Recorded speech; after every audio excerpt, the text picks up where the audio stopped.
अवध पंच में मधुकर उपाध्याय का राम राम भैया। पिछले 4 अंकों में हमने सावरकर पर चर्चा की।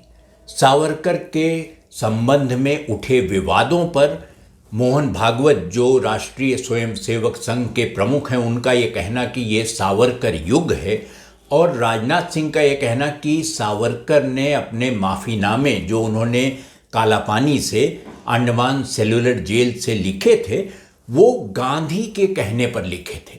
तो गांधी के संदर्भ में, माफ़ीनामों के बारे में और सावरकर युग के संबंध में और गांधी की पहली प्रकाशित पुस्तक हिंद स्वराज के संबंध में, इन सब पर चर्चा हो गई है। लेकिन सावरकर पर ही एक अंक और करने की इच्छा है। इसका सीधा संबंध सावरकर से नहीं है, न उनकी राजनीति से, न स्वतंत्रता आंदोलन से, न स्वतंत्रता आंदोलन में भाग न लेने के या भारत छोड़ो आंदोलन में भाग न लेने के उनके फैसले के, लेकिन संबंध सावरकर से है। और एक तरह से कहिए तो जवाहरलाल नेहरू विश्वविद्यालय से भी है। लेकिन इसकी चर्चा हम करें इसके पहले जो शब्दकोश हिंदी के हैं और व्याकरण है, उसमें एक शब्द आता है जिसको कहते हैं आद्याक्षर, और उसका किसी किसी डिक्शनरी में उसका अनुवाद मिलता है संक्षेपाक्षर। जितना टेढ़ा शब्द है उतना ही टेढ़ा उसको बोलना भी है। तो संक्षेप में अक्षरों को लिख देना वही आद्याक्षर है, जिसको इनिशियल कहते हैं, कि शुरुआती जो अक्षर हैं उनको हिंदी में लिख दिया जाए। आद्याक्षर की एक परंपरा रही है, अन्यथा ये शब्द ना होता कोश में, लेकिन इसका कोई प्रयोग हिंदी में उस तरह मिलता ही नहीं है। अब आप देखिए कि आद्याक्षरों का प्रयोग दुधारी तलवार है, इधर भी चलता है उधर भी चलता है। कई बार बात बन जाती है, कई बार बिगड़ भी जाती है। जो प्रधानमंत्री हैं नरेंद्र मोदी, उनके आद्याक्षर नरेंद्र दामोदर दास मोदी में से न और दामोदर में से मो लेकर उन्होंने नमो बना लिया, और वो नमो नमो का नारा वो चला लिया और चल गया। लेकिन कई लोगों के साथ ऐसा नहीं हुआ। मसलन जवाहरलाल नेहरू प्रधानमंत्री, पहले प्रधानमंत्री देश के, डीटीसी की एक बस पर लिखा हुआ था जलाने स्टेडियम। बहुत दिमाग लगाने पर पता चला कि ये जलाने जवाहरलाल नेहरू का आद्याक्षर जोड़ के बनाया गया है। तो क्या से क्या हो सकता है, स्टेडियम जाने वाली बस जलाने के लिए कहीं जा रही है, ऐसा आभास भी उससे हो सकता है और अर्थ का अनर्थ हो सकता है। सिर्फ जवाहरलाल नेहरू तक की बात नहीं है।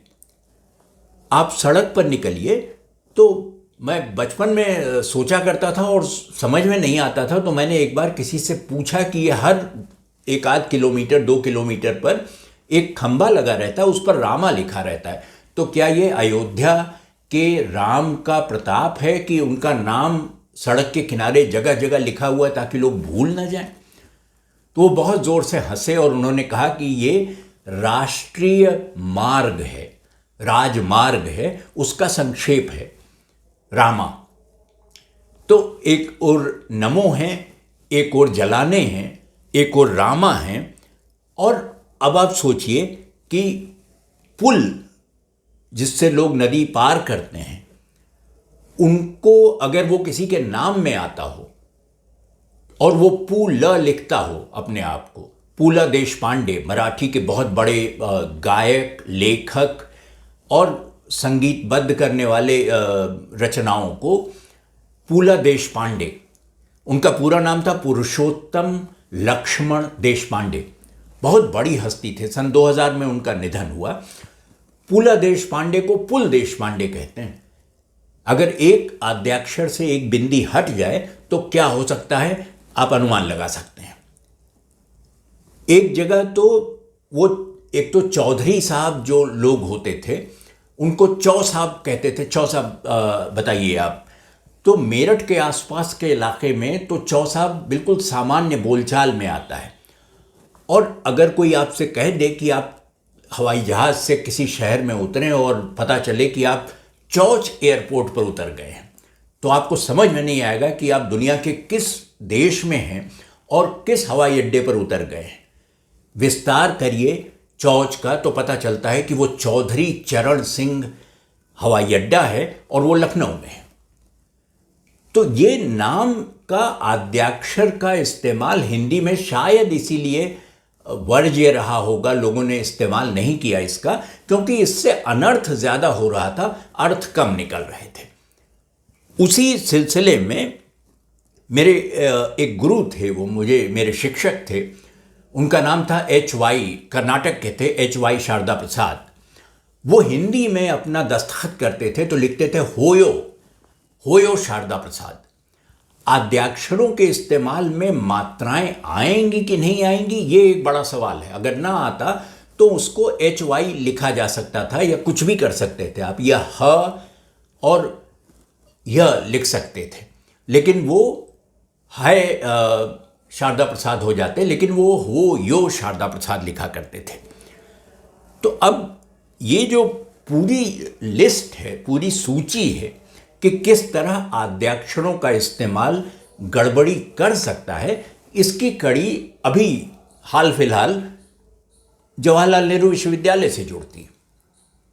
हुआ ये कि पिछले साल जवाहरलाल नेहरू विश्वविद्यालय के एक सड़क का नाम, वो सड़क जो सुबनसिर हॉस्टल को जोड़ती है, उस सड़क का नाम सावरकर मार्ग रख दिया गया और उन्होंने नाम लिखा विदा सावरकर, विदा सावरकर। अब ये अजीब सा मामला था, उसको लेकर विवाद भी हुआ। उस पर कुछ लोगों ने, जब वो लगाया गया सड़क का साइन बोर्ड, तो कुछ लोगों ने उस पर कालिक पोत दी, कुछ लोगों ने आकर उस पर BR अम्बेडकर मार्ग उसको बना दिया, और उन्होंने कहा कि हम इसे स्वीकार नहीं कर सकते, एक ऐसे व्यक्ति को नहीं स्वीकार कर सकते जिसने माफ़ी मांगी हो अंग्रेज़ों से। तो अब JNU के जो प्रशासन था उसने नया साइन बोर्ड बनवाया सड़क का और उसे फिर से स्थापित किया, और उसमें भी वही किया, विनायक दामोदर सावरकर विदा सावरकर हो गए। ये ठीक नहीं है और हिंदी को शायद इस मामले में अपनी सीमाएं स्वीकार कर लेनी चाहिए, वरना आप जलाने स्टेडियम और चौच हवाई अड्डा और विदा सावरकर ही करते रहेंगे। इसका कोई अर्थ निकलने वाला बहुत ज़्यादा है नहीं, क्योंकि मो का गांधी तो फिर भी चल जाता। अब एक मज़ेदार किस्सा सुन लीजिए छोटा सा, जो अंग्रेज़ी में भी एब्रीविएशन के साथ होता है। एब्रीविएशन अंग्रेज़ी में कहते हैं संक्षेपाक्षर को या आद्याक्षर को। पीलू मोदी संसद के सदस्य थे और इंदिरा गांधी प्रधानमंत्री हुआ करती थी। पीलू मोदी बीच बीच में, और वो बहुत मजाकिया किस्म के आदमी थे, तरह तरह की टिप्पणियां करते रहते थे और लोग हंस पड़ते थे उन पर, हालांकि वो टिप्पणियां गंभीर होती थी। पीलू मोदी बीच बीच में नोट लिखकर इंदिरा गांधी को भेजा करते थे, और एक दरबान आके, एक गार्ड आके उनका नोट ले जाकर प्रधानमंत्री इंदिरा गांधी को, तत्कालीन प्रधानमंत्री इंदिरा गांधी को दे आता था। जब वो बहुत सारे नोट इकट्ठा हो गए तो पता चला, और इंदिरा गांधी मुस्कुरा कर उसे पढ़ लेती थी, क्योंकि उसके ऊपर लिखा होता था from PM to IG। PM पीलू मोदी अपने आप को कहते थे और IG इंदिरा गांधी को। तो पूरा वो हिस्सा ही पलट देते थे कि जैसे इंस्पेक्टर जनरल ऑफ पुलिस को कोई प्रधानमंत्री लिख रहा हो, उस तरह पीलू मोदी नोट लिखा करते थे उनको, फ्रॉम PM टू IG। ये आद्याक्षरों का जो झमेला है हमने अभी अभी देखा है, और यकीनन जवाहरलाल नेहरू विश्वविद्यालय में जो विवाद हुआ सावरकर के नाम को लेकर, सड़क का नामकरण करने को लेकर, वो इससे कहीं छोटा साबित होगा अगर आप उसे कहेंगे विदा सावरकर।